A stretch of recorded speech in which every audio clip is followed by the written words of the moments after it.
నారాయణఖేడ్ నియోజకవర్గంలో విచ్చలవిడిగా వెంచర్లు వేయడం అనేది జరుగుతుంది. ప్రభుత్వ భూములు కబ్జాలు చేసి, లేదంటే పానాదు భూములు కావచ్చు, లేదంటే నాలాలకు సంబంధించి అంటే వి పానాదులకు సంబంధించి గాని, లేదంటే అంటే కాలువలకు సంబంధించి ఉ అనేక భూములు కూడా కబ్జా చేసి, వాటినంతా కూడా లెవెల్ చేసి ఆహ్, పొజిషన్ చూపెట్టకుండానే ల్యాండ్‌లకు కూడా రిజిస్ట్రేషన్ చేసే పరిస్థితి ఎంఆర్ఓలో కనిపిస్తుంది.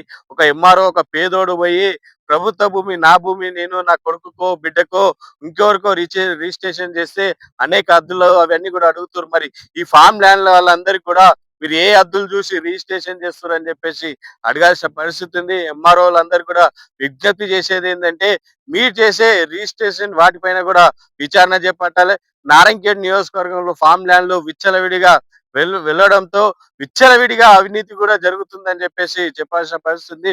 మరి రిజిస్ట్రేషన్‌లు మీరు చేస్తుర్రు యథావిధిగా. ఒక పేదోడు రిజిస్ట్రేషన్‌కి పోతే పొద్దున్నుంచి సాయంత్రం వరకు మీకు అనేక రకాలుగా వారికి ఇబ్బంది పెడుతుర్రు.